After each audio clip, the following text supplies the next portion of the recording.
Kisah Syekh Jumadil Kubro dan penyebaran Islam di Majapahit. Syekh Jumadil Kubro dikenal sebagai mubalik ternama. Pemilik nama asli adalah Husain Jamaluddin Akbar. Dia punya andil yang besar dalam menyebarkan Islam di Nusantara. Bahkan Wali Songo yang terkenal di tanah Jawa berasal dari keturunannya, yaitu keturunan Mbah Syekh Jumadil Kubro. Syekh Jumadil Kubro dilahirkan pada tahun 1310 Masehi di negara Malabar, yaitu wilayah Kesultanan Delhi atau daerah India. Dia mempunyai seorang ayah yang menjadi gubernur yang bernama Amir negeri Malabar yang bernama Amir Ahmad Shah Jalaluddin. Syekh Jumadil Kubro dia diyakini sebagai bapak para wali songo sebagaimana keterangan dari cerita rakyat, karena beberapa wali songo yaitu Sunan Ampel, Raden Rahmat, Sunan Giri, Raden Paku adalah cucunya. Bagi Sunan Bonang dan Sunan Derajat, Syekh Jumadil Kubro adalah buyutnya. Sementara Mbah Sunan Kudus atau Syekh Sunan Kudus adalah cicitnya, yaitu keturunan keempat. Bahkan makam atau petilasan dari Syekh Jumadil Kubro diyakini berada di sejumlah tempat. Sasaran kegiatan dakwahnya yang pertama adalah di lingkungan kerajaan Majapahit, yaitu daerah Trowulan atau Mojokerto.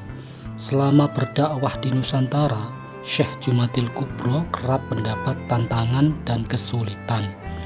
Sejumlah literatur menyebut Syekh Jumadil Kubro yang merupakan salah satu ulama besar di zamannya ini kemudian menghadap ke Sultan Muhammad I sebagai penguasa kekhalifahan Turki Utsmani saat itu.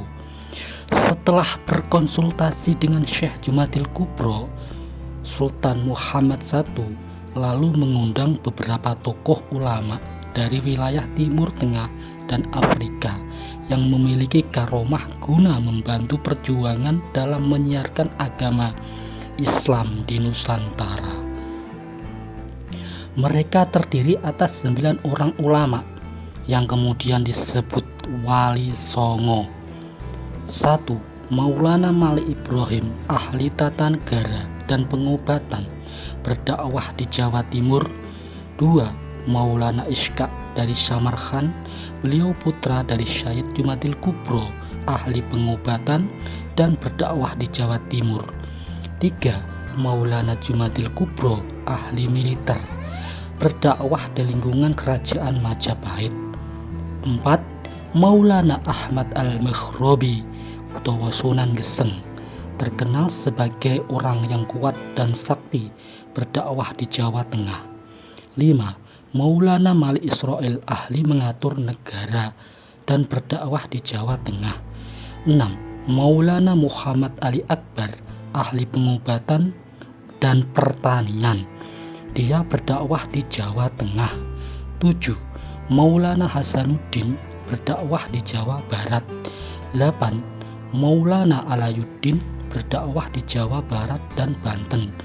9. Syekh Subakir dari Persia atau Iran, ahli supranatural atau tumbal tanah angker atau mengusir jin, setan. Tugasnya yaitu di Pulau Jawa.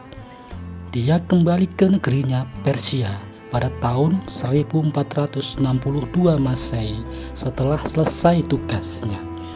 Rombongan Wali Songo periode 1 ini menunjuk Syekh Maulana Malik Ibrahim sebagai mufti atau pemimpin.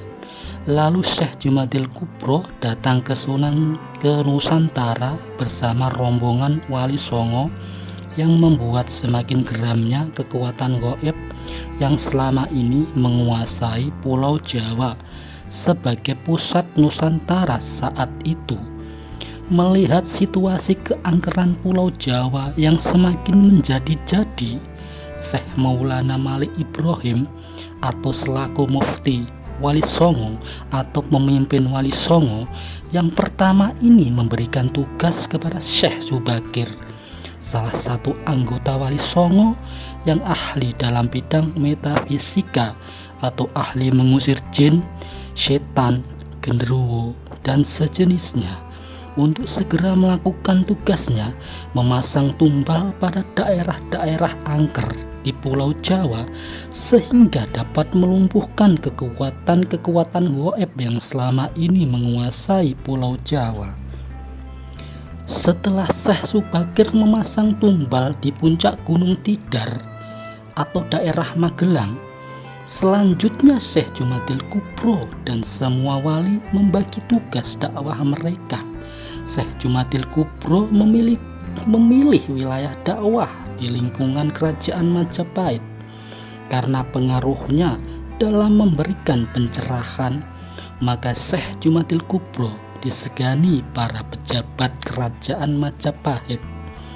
Syekh Jumadil Kubro diyakini selain menyebarkan ilmu agama, juga menurunkan ilmu kedikdayaan bagi para murid-muridnya, sehingga tak heran saat wafat atau meninggal, konon Syekh Jumadil Kubro dimakamkan di antara makam pejabat kerajaan Majapahit seperti Tumenggung Satim Singomoyo, Kencono Wungu, Anjasmoro, Sunan Ngudung atau ayah dari Sunan Kudus, dan beberapa patih serta senopati lainnya.